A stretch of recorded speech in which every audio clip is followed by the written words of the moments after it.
大家好，歡迎大家收睇人類觀察課嘅奇案迷蹤。1993年7月1號清晨，台北內湖區康寧路一段一棟住宅大樓突然冒出濃煙，消防員迅速趕到現場撲救，火勢喺半個鐘頭內被控制住。原本以為只係一宗普通瓦斯外洩意外，點知當佢哋破窗入屋清理殘局嘅時候，卻喺廚房地板發現一具年輕女性遺體。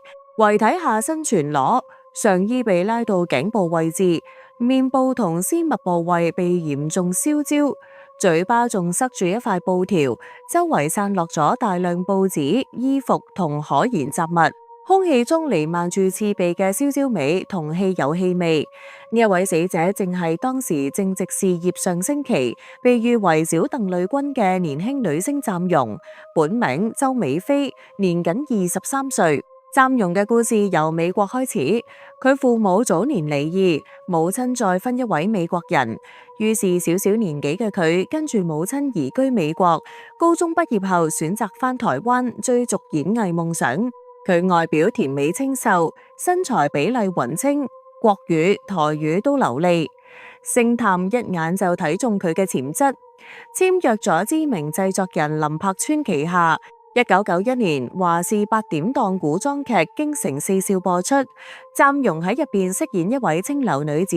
雖然戲份唔算多，但佢靈動嘅眼神同自然嘅演技，瞬間俘虜咗觀眾目光，從此踏上星途。之後佢陸續接拍多部作品，包括中視單元劇《雨中的彩虹》擔正第2女主角燕萍。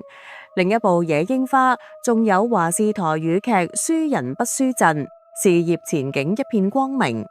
佢低調生活，成日戴口罩、墨鏡出街，獨居內湖自舊嘅公寓，開住一架紅色 BMW。鄰居話佢平時少交際，但對工作極其認真。當日原本應該去外景拍《雨中的彩虹》，劇組等咗3個鐘頭都冇人影，最後先接到警方電話，震驚全場。法醫楊日松嘅驗屍報告徹底扭轉咗大家最初嘅想法，遺體氣管內冇炭灰，證明湛容喺火警發生前已經死亡，死因係窒息。頸部有明顯勒痕，疑似用絲巾或者絲襪勒住左後腦，仲有鈍器撞擊傷痕。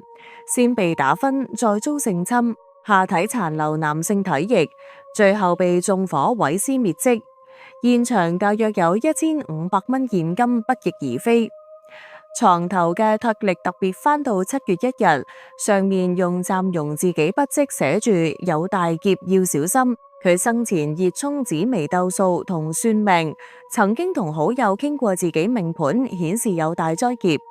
呢個細節更添咗層神秘色彩。鄰居回憶，案發前一晚佢嘅紅色 BMW 車位有明顯移動，顯示有人喺凌晨時分開過車外出又返嚟。而湛容家人話只去過樓下，從未上過屋企。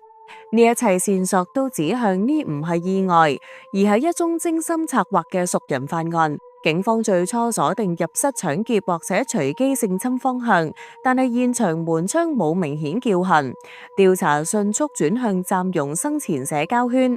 佢筆記本內列出近30位關係人，包括演藝圈朋友同男性友人，全部逐一約談同採集體液比對 DNA。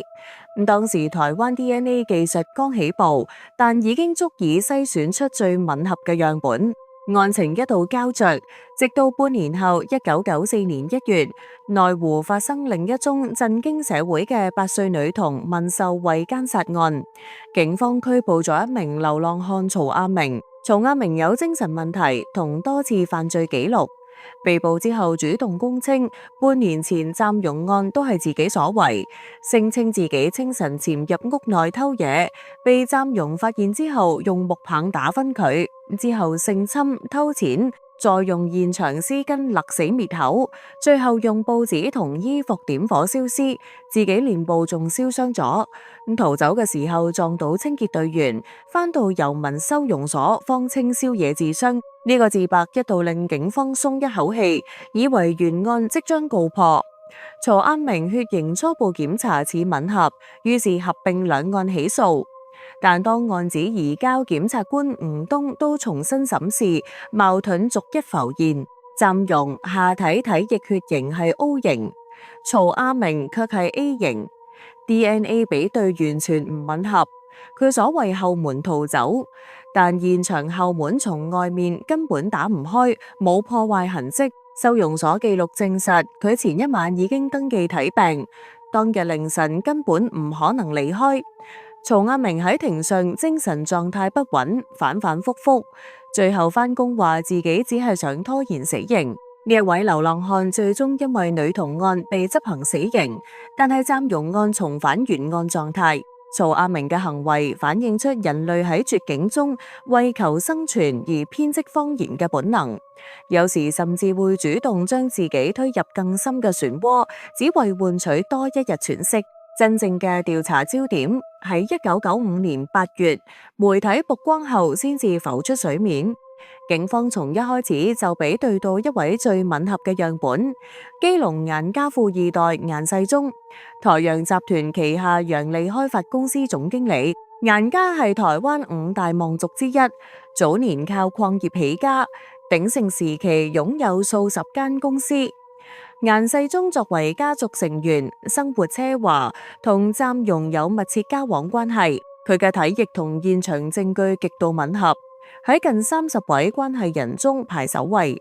但警方當初處理方式卻備受質疑，冇正式帶返警局問話，只係私下約談，仲有走漏消息嘅跡象。原來顏世忠喺1993年3月，即係案發前4個月，已經因背信詐欺罪被通緝，欠債高達22億台幣，公司面臨倒閉，佢卻一直逍遙。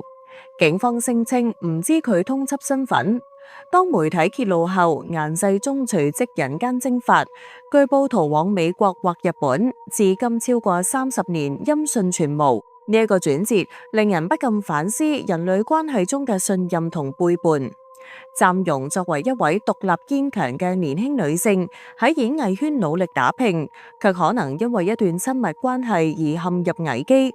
顏世忠作為權貴子弟，或許喺情感糾葛中感受到威脅，財務崩潰，名聲掃地。如果暫容知道太多內情，或許會成為佢人生中無法承受嘅負擔。人類心理喺呢一種高壓下，往往會從恐懼轉化為衝動，先用暴力控制局面，再用火毀滅一切痕跡，企圖將自己從後果中抽離。消失唔單止係偽證據，更係一種象徵性嘅抹除，反映出犯案者對暴露嘅極度恐懼同對自身形象嘅執着。同時，權力同金錢嘅影響力又令司法過程出現縫隙。